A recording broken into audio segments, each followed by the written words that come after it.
참 지루한 장이 연일 펼쳐지고 있습니다. 모든 투자의 결과를 수익으로 낸다는 것은 절대 쉬운 일이 아닙니다. 투자 성공의 본질은 목표를 어떻게 이룰 것인가가 아닌 무엇을 하지 않을 것인가 하는 선택하는 데 있습니다. 지금 이 순간 참을 줄 아는 지혜가 필요한 순간입니다. 시장은 곧 떠나지 않는 자에게 결과가 뒤바뀔 것이기 때문입니다. 네, 안녕하세요. 코인드라이버 이진원입니다.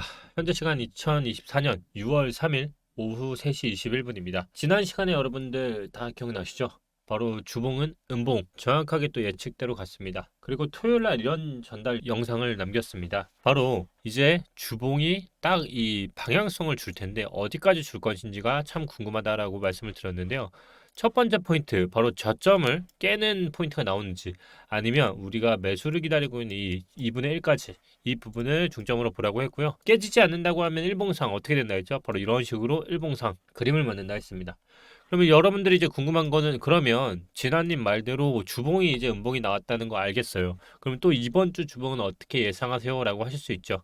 제가 이런 말씀을 드렸습니다. 매수를 하고 싶다. 참 근질근질 하시죠? 그런데요, 그럴 필요가 없다라고 말씀을 드렸습니다. 왜냐하면 우리는 이 티핑 포인트 여기 있죠. 여기를 돌파하는 흐름을 보고 사도 늦지 않습니다. 그 이유가 뭐라고 했냐면, 바로 이게 컵핸들 했던 패턴이라고 가정을 해두고 보더라도 여기서 핸들이 만들어지는 이 부분이 돌파하는 고점, 이 매물대를 돌파하는 흐름이 나와야 그때 사도 우리는 늦지 않다. 그런데 지금 또 업비트 잠깐 켜보면 비트코인 원화 차트 어떻게 되고 있습니까? 바로 비트코인 조금 올라간다고 벌써 올라가는 거 아니야, 나만 두고 올라가는 거 아니야 라고 하실 수 있는데요. 우리는 딱 요것만 기억하시면 됩니다. 여기를 돌파하는지 그때만 보고 사도 됐습니다. 우리는 참 마의 영역인 1억 비트코인을 2번이나 터치하고 내려온 매물입니다. 그 얘기는 여기서 1억을 돌파하는 흐름이 나오고 1억 안착하는 그림을 보고 들어가도 된다는 겁니다. 근데 그렇지 않는다고 하면 많이 떨어질 수 있느냐라고 물어보시면 그것도 쉽지 않아요.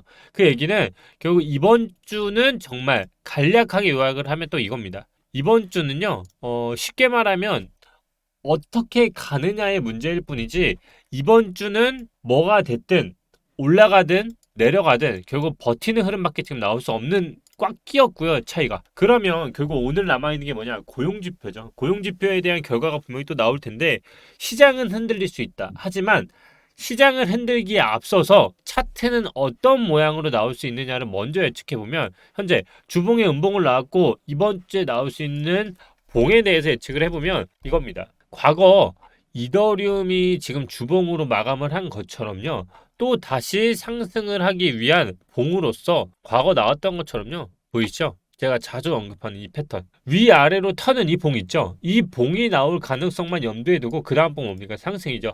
결국 이제 더 이상 이평선이 너무 많이 올라왔기 때문에 방향성을 좁히는 데 있어서도 한계치에 왔습니다. 상승을 한다고 해도 저는 10일 이후로 상승 가능성이 이제 높아졌다 보고 있고요. 단지 이번 주에 한 번 더 그냥 상승을 하냐 아니면 내리냐인데, 저는 이번 주에 가장 상승하기 좋은 이유가 왜냐면, 매물대가 여기 있는 거 있죠. 여기를 지금 말한 대로 위아래를 털고 가면 이런 십자봉이 나오겠죠. 이런 봉이 나오려고 하면 여기를 터치를 해야 확 나와요. 그러면 여기 이평선이 걸리죠. 위에는 매물대를 확인하죠. 딱 좋은 차트입니다. 그래서 이 컵핸들 차트로만 보더라도 지금 봉이 주봉으로 이번 주에 나올 수 있는 봉이 뭐냐면, 십자봉처럼 이렇게요. 이렇게 터는 봉이다.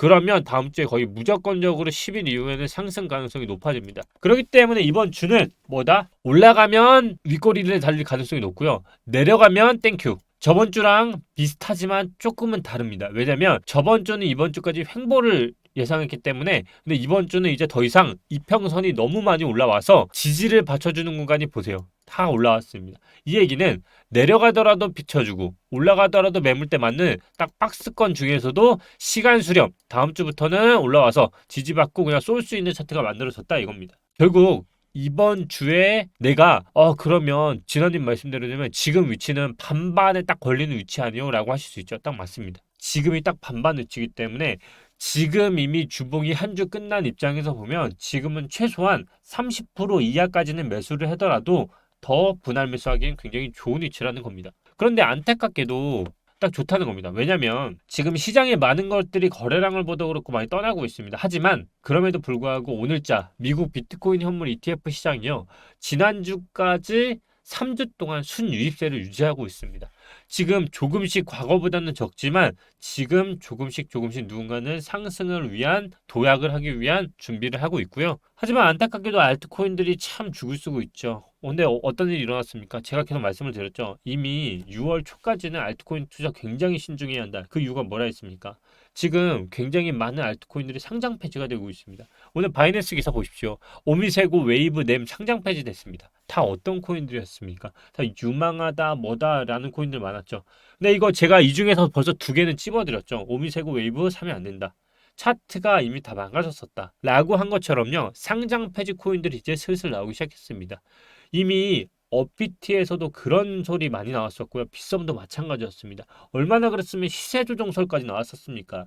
그만큼 지금 상장 폐지가 알트코인들 사이에서도 굉장히 많이 튀어나오고 있고요. 그래서 제가 이미 1년 전부터 계속 주장을 썰 비트코인, 이더리움 같은 상징성 있는 코인 위주로 하는 게 정말 좋다라고 한 이유가 상징성이 있는 코인이 망한다는 건 이 전체판이 망가지는 거기 때문에 그래서 중요하다는 겁니다. 저는 주구장창 지금도 정리해 드립니다. 지금 알트코인을 투자하시는 거 상관없다. 하지만 알트코인을 미래 장기적으로 보유하는 것은 절대 안 된다. 왜냐하면 그 이유를 말씀드렸죠. 주식시장의 초기설처럼 95%의 주식들이 전부 사라지고 리뉴얼이 된다. 이거 항상 명심하셔야 하고요. 그럼에도 불구하고 계속적으로 저는 긍정적인 메시지를 드립니다. 왜냐하면 이미 데이터적으로 고래의 비트코인 축적에 대한 움직임이 계속적으로 보이기 때문입니다. 이 차트는 산티메트가 제공한 데이터입니다. 보통 이 지표를 어떻게 보냐면요.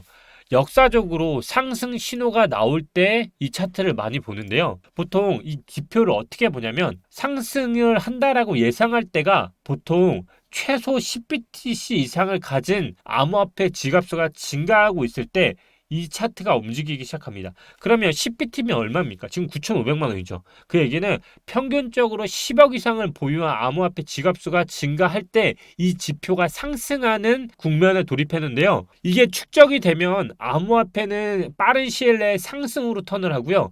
만약에 이 10BT 이상에 대한 자산 축적이 감소하거나 점점 저조하게 되면 하락으로 그리고 약세작으로 변하는 게 패턴이 나옵니다. 결국 지금 축적되는 규모들이 점차 늘어나고 있고 아까 ETF 규모가 점점 늘어나고 있다는 것으로 봤을 때 장기적인 강세장이 이제 곧 시작된다는 것을 계속적으로 염두에 둘 수 있다는 것입니다. 여러분들이 올해 들어 1월 1일부터 5월 30일 불과 4일 전 여러분들의 상승률은 몇 프로였습니까? 총 상승률을 봤을 때 이더리움, 비트코인, 솔라나, 도지코인 참 많은 코인들이 정말 많이 올랐는데요. 그런데도 저는 아직까지도 상승을 외칩니다. 그리고 아직까지 이 중에서도 대부분의 알트코인들은 이렇게까지 크게 올랐음에도 불구하고 오르지 않았다라는 것을 봤을 때 이제 어느 정도의 물갈이와 어느 정도의 시세가 견인이 됐을 때 곧 시장은 활기를 띨 것이라 저는 의심하지 않습니다. 결국 다시 돌아가서 말씀을 드리자고 하면 이더리움 자 평가를 다시 해보겠습니다. 이더리움 이평선들 다 어디 있습니까? 제가 아까 어떤 말씀 드렸죠? 내려가더라도 이제는 분할 매수를 하는 이평선들이 강력하게 받쳐주고 있고요. 올라가더라도 매도가 나오기 때문에 십자봉으로 떨어질 가능성이 이번 주가 높다 했습니다. 하지만 지금 가격이 너무 비싸다라고 생각하지 마시고 지금 가격의 최소 30%까지는 사더라도 안전하게 가져갈 수 있는 위험성이 낮고요. 또한 상징성 있는 코인들 위주로 먼저 자리 잡고 하신다고 하면 이 장을 편안하게 이제 지켜보면서 할 수 있지 않을까 싶습니다. 여러분 떠나가는 사람이 10 중에 6명까지 올라왔습니다. 참 지루한 장이 연일 펼쳐지고 있지만 투자의 본질은 목표를 어떻게 이룰 것인가도 참 중요하지만 이제 우리가 무엇을 하지 않을 것이라는 인트로의 말처럼 여러분들은 이제 무엇을 하지 않을 것입니까? 매번 하던 단타 여러분들의 승률에 정말 도움이 됐습니까? 여러분들의 수익이 점점 늘어났습니까? 저는 아니라고 생각합니다. 지금 여러분들이 해야 할 것과 하지 말아야 할 것을 명확하게 구분한다고 하면 이제 떠나간 자들이 다시 돌아왔을 때 여러분들은 그때 이제 떠나게 될 거고 웃으면서 떠날 수 있을 것입니다. 오늘도 코인드라이버 이진환이었고요. 수요일 영상에서 또 뵙도록 하겠습니다. 영상이 좋으셨다면 구독, 좋아요, 알림 설정 부탁드리고요. 여러분들의 포트폴리오를 실시간으로 대응해 드리면서 같이 투자하는 느낌으로 영상을 찍도록 하겠습니다. 감사합니다. 오늘도 이진환이었습니다. 더 많은 정보가 궁금하신 분들은 하단 댓글 통해서 텔레그램 입장 부탁드리겠습니다. 감사합니다.